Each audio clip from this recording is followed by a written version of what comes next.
Salut, c'est toujours un plaisir, une grande joie pour moi comme ça, toutes les fois que j'ai à produire une vidéo, parce que par là comme ça, j'ai la grâce que Dieu m'accorde de comme ça partager avec les personnes qui me suivent, plaise à Dieu, que comme ça, ces vidéos que je produis aillent jusqu'aux extrémités de la terre et que tous les continents du monde entier me regardent afin de connaître quelle est la volonté de Dieu.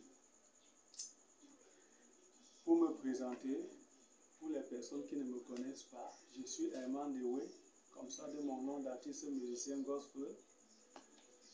J'ai plusieurs titres comme ça déjà. Je suis aussi acteur, je fais dans le monde du cinéma, artiste comédien. J'ai plusieurs films dans lesquels je joue, ayant le rôle de pasteur, pour instruire, pour enseigner, pour conseiller. Voilà. Et en ce qui concerne le monde de la musique, étant artiste musicien gospel, je suis aussi scénariste, je suis auteur, compositeur, je suis producteur. Voilà. Donc je remercie beaucoup Dieu pour tout ce qu'il m'accorde, me permet, me donne de faire par sa grâce. Par cette vidéo aujourd'hui, il y a un thème, celui du Saint-Esprit. Le thème de cette vidéo, nous allons voir ce que c'est que l'Esprit de Dieu, le Saint-Esprit. Avant d'y arriver, j'ai encore à rappeler cette annonce triste concernant comme ça le décès de ce grand homme de Dieu, l'apôtre Nestor Topia, responsable général de l'œuvre de Dieu, vraie Église de Dieu du Cameroun. Il a comme ça dans une vision nocturne en 1958 reçu comme ça la mission de Dieu. Sanctifie-toi, prends ce livre, lis-le, explique-le aux hommes. Et dès lors, il a œuvré jusqu'à son décès.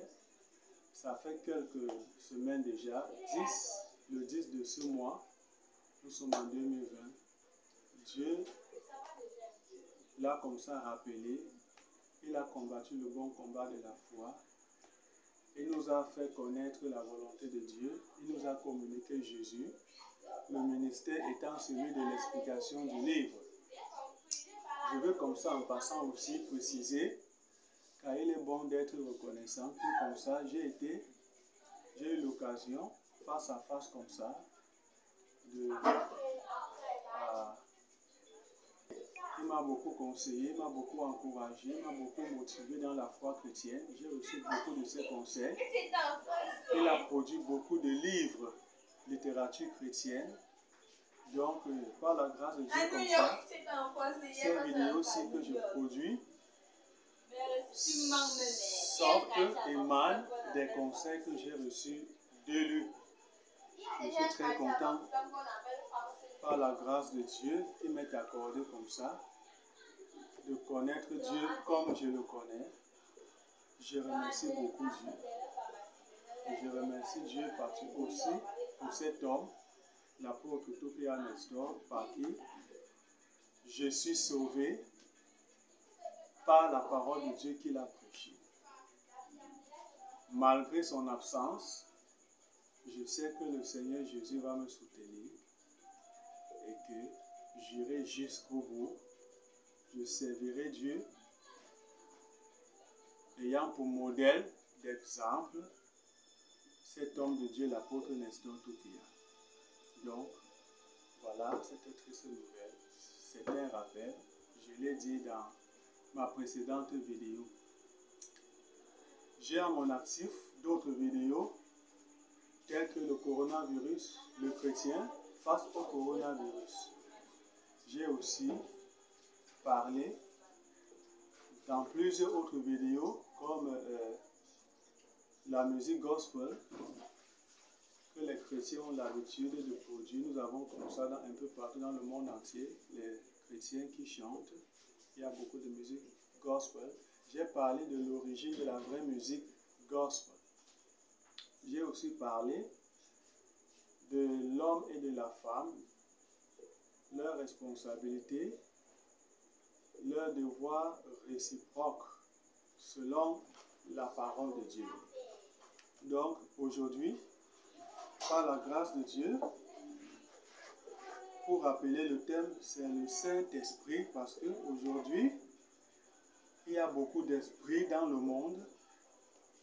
Nous allons parler du Saint-Esprit afin qu'il se sache la différence entre le Saint-Esprit et les autres esprits, parce que dans toutes les religions qui existent dans le monde entier, tout le monde dit avoir le Saint-Esprit, tout le monde dit parler en d'autres langues, tout le monde dit avoir reçu le Saint-Esprit. Donc, nous allons, à la lumière des Saintes Écritures, connaître le Saint-Esprit ou Esprit de Dieu. Comme ça, j'ai apprêté un papier sur lequel j'ai relevé quelques références, les versets bibliques. Nous allons commencer par Acte 2, de 1 à 21. Il y a beaucoup de passages bibliques que nous allons voir par la grâce de Dieu. Je peux même déjà les énumérer. Nous avons comme ça, Acte chapitre 1, verset 8. Nous avons 1 Corinthiens 2, de 4 à 5. 1 Corinthiens 2, de 9 à 16. Il y en a encore les versets parlant du Saint-Esprit. Du moins, voici ce que j'ai pu relever pour nous aider dans cette vidéo, le thème, le Saint-Esprit. Acte 8, de 14 à 17. Acte 6, verset 10. Acte 5, verset 32. Romains 8, verset 9. Romains 8, 26 à 27. Romains 8, 11. Romains 8, 13 à 16. Acte 5, 32. Galates 5, 22. Galates 5, 25. 1 Jean 4, verset 6. Galates 6, verset 8. 1 Jean 4, 13. Acte, chapitre 19, de 1 à 7. 1 Pierre 1, 10 à 12. Galates 5, 16 à 21. Acte 16, 6 à 7. Acte 8, 29 et 39. 2 Corinthiens 13, 8. 2 Corinthiens 3, 17. 2 Pierre 1, 20 à 21. Jean 1, 32 à 33. Matthieu 10, 19 à 20. Et il y en a encore. Voilà ce que j'ai pu relever. Nous allons commencer comme ça par le livre de Actes des Apôtres, chapitre 2, du premier verset au verset 21.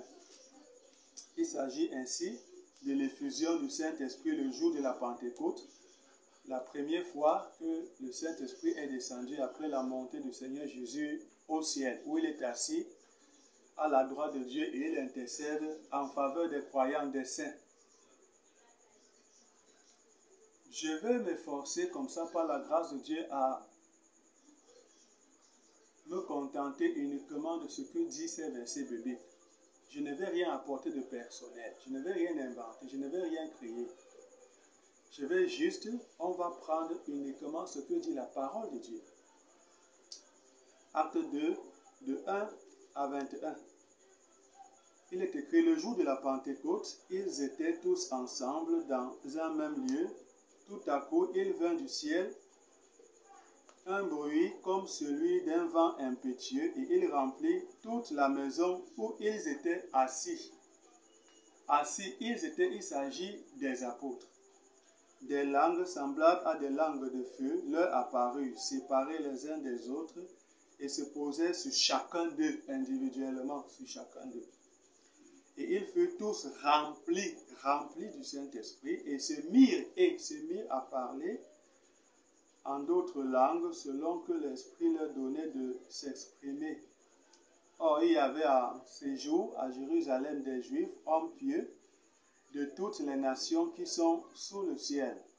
Au bruit qui eut lieu, la multitude accourut et elle fut confondue parce que chacun les entendait parler dans sa propre langue. Ils étaient tous dans l'étonnement et la surprise, et ils se disaient les uns aux autres, voici ces gens qui parlent, ne sont-ils pas tous galiléens? Et comment les entendons-nous dans notre propre langue à chacun, dans notre langue maternelle?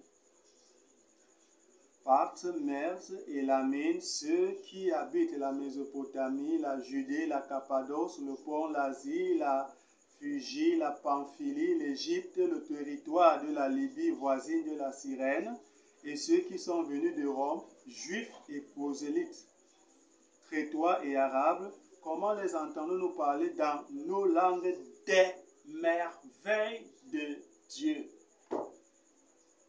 Quand on a le Saint-Esprit, quand on reçoit le Saint-Esprit, on parle des merveilles de Dieu. Et c'est ce qui est écrit comme ça dans 1 Corinthiens. Pour la compatibilité avec ce que dit ce verset biblique, des merveilles de Dieu. 1 Corinthiens chapitre 12, il est écrit, c'est pourquoi je vous déclare que nul, s'il parle, 1 Corinthiens 12, lisons le verset 3, oui, voilà, le verset 3, les points de suspension, et que nul ne peut dire Jésus est le Seigneur si ce n'est pas le Saint-Esprit. Voilà. Donc, quand on reçoit le Saint-Esprit, quand on a le Saint-Esprit, il fut tous remplis du Saint-Esprit et s'est mis à parler en d'autres langues des merveilles de Dieu. Voilà le Saint-Esprit. On se met à parler en d'autres langues non apprises au préalable. Ce sont des langues intelligibles que l'homme peut comprendre. Je parle, tu entends. Tu parles en langue, j'entends. Des langues intelligibles. Non apprises à l'école. Non apprises d'aucune autre façon. Par le Saint-Esprit, nous parlons en d'autres langues. Selon que, dit la Bible, l'Esprit nous donne de nous exprimer. C'est le Saint-Esprit qui donne de s'exprimer. On n'invente pas, on n'imite pas. Ce n'est pas de l'imitation. On n'invente pas, on n'imite pas. On ne récite pas. On parle des merveilles de Dieu, le Saint-Esprit, l'Esprit de Dieu. Ils étaient tous dans l'étonnement et chacun, et ne sachant que penser, ils se disaient les uns aux autres, que veut dire ceci? Mais d'autres se moquaient et disaient, ils sont pleins de vin doux. Alors Pierre, se présentant avec les 11, éleva la voix et leur parla en ces termes. Hommes juifs, et vous tous qui séjournez à Jérusalem, sachez ceci et prêtez l'oreille à mes paroles. Ces gens ne sont pas ivres comme vous le supposez, car c'est la 3e heure du jour. Mais c'est ici ce qui a été dit par le prophète Joël. Dans les derniers jours, dit Dieu, je répandrai de mon esprit sur toute chair. Vos fils et vos filles prophétiseront, vos jeunes gens auront des visions, et vos vieillards auront des songes. Oui, sur mes serviteurs et sur mes servantes, dans ces jours-là, je répandrai de mon esprit, le Saint-Esprit. Et ils prophétiseront. Quand tu reçois le Saint-Esprit, tu prophétises. Lorsque tu reçois le Saint-Esprit, tu prophétises. Il n'y a pas de prophétie sans Saint-Esprit. D'où est-ce que tu prends ça? Comment peux-tu prophétiser sans avoir le Saint-Esprit? Nous continuons. Je ferai paraître des prodiges en haut dans le ciel et des miracles en bas sur la terre, du sang, du feu et une vapeur de fumée. Le ciel se changera en ténèbres et la lune en sang, avant l'arrivée du jour du Seigneur, de ce grand jour et glorieux. Alors quiconque invoquera le nom du Seigneur sera sauvé. Quiconque sans réception invoquera le nom du Seigneur sera sauvé. Nous continuons. Je ne vais rien, comme je l'ai dit comme ça au début, rien apporter de personnel. Voilà, nous avons lu. nous avons lu. Nous continuons. 2 Corinthiens chapitre 2, 4 à 5. Nous continuons. Nous allons vraiment lire les versets bibliques. 2 Corinthiens chapitre 2. Non, 1 Corinthiens chapitre 2, 4 à 5. Il est écrit, c'est l'apôtre Paul qui parle. Et ma parole et ma prédication ne reposaient pas sur les discours persuasifs de la sagesse, mais sur une démonstration d'esprit et de puissance, afin que votre foi fût fondée non sur la sagesse des hommes, mais sur la puissance de Dieu. Qu'est-ce que nous retenons? Cela veut dire ceci. La parole d'un croyant, d'un chrétien, d'un disciple, d'un pasteur, d'un apôtre, d'un prophète, de qui que ce soit qui se dit enfant de Dieu, la parole, ta parole ou ta prédication doit se reposer, doit avoir pour origine l'Esprit de Dieu, une démonstration du Saint-Esprit et de la puissance de Dieu. Notons cela. Ce ne sont pas les diplômes qu'on a qui doivent nous amener à parler de l'Évangile. L'apôtre Paul avait fréquenté.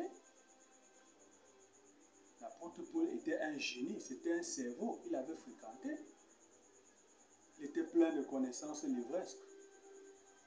Mais il a compris qu'à l'égard de l'Évangile, il faut l'Esprit de Dieu. Il faut l'Esprit de Dieu selon ce qui est écrit dans 2 Pierre, chapitre 1, de 20 à 21.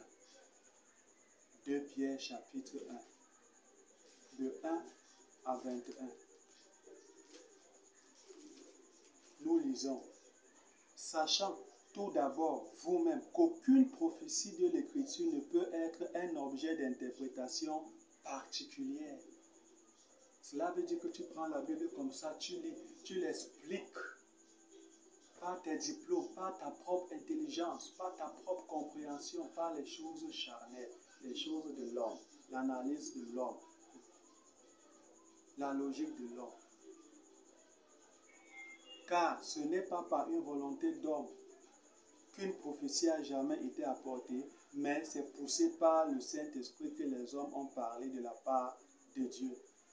Si tu veux ouvrir ta bouche, ta parole, ou prêcher l'évangile, ou prophétiser, l'origine, c'est poussé par le Saint-Esprit que les hommes doivent parler de la part de Dieu. C'est la parole de Dieu. Voilà le Saint-Esprit. Nous continuons. 1 Corinthiens 2, 9 à 16. 1 Corinthiens 2, 9 à 16. Il est écrit. Mais comme il est écrit, ce sont des choses que l'homme n'a point vues, que l'oreille n'a point entendues et qui ne sont point montées au cœur de l'homme. Des choses que Dieu a préparées pour ceux qui l'aiment. Nous continuons. Dieu nous les a révélées. Dieu fait des révélations aux hommes. Dieu fait des révélations aux hommes. Quel est le moyen, le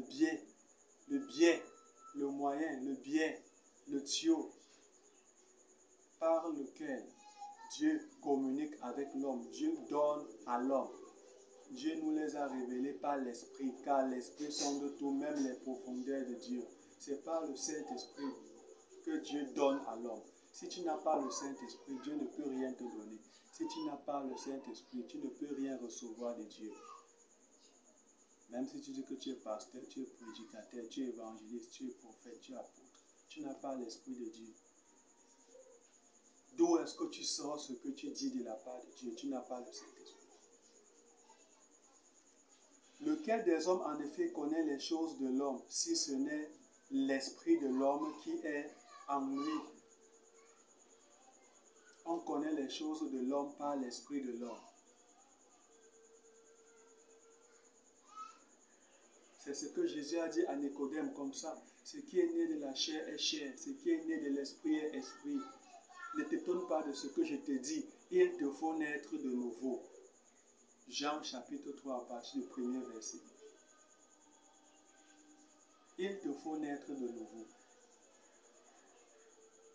Le Saint-Esprit, la nouvelle naissance. Quand tu as le Saint-Esprit, tu es né de nouveau. Celui qui n'a pas le Saint-Esprit n'est pas encore né de nouveau.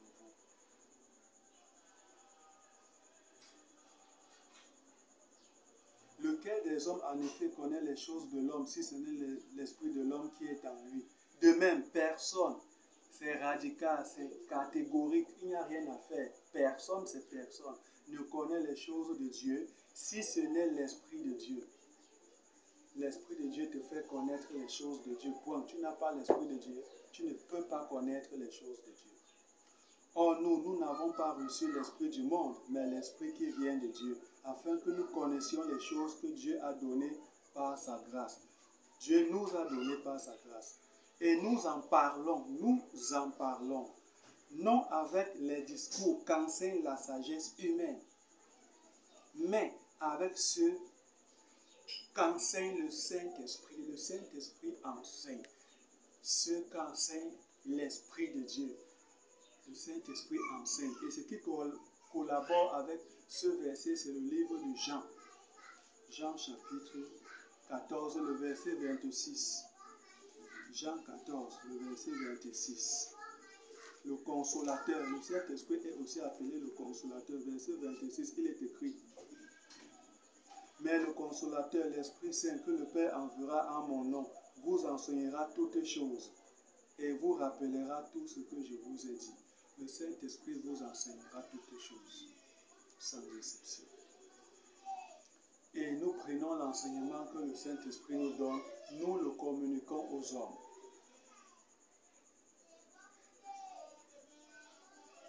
Et nous en parlons non avec des discours qu'enseigne la sagesse humaine, mais avec ceux qu'enseigne l'Esprit, employant un langage spirituel pour les choses spirituelles. C'est merveilleux. Ce n'est que par le Saint-Esprit.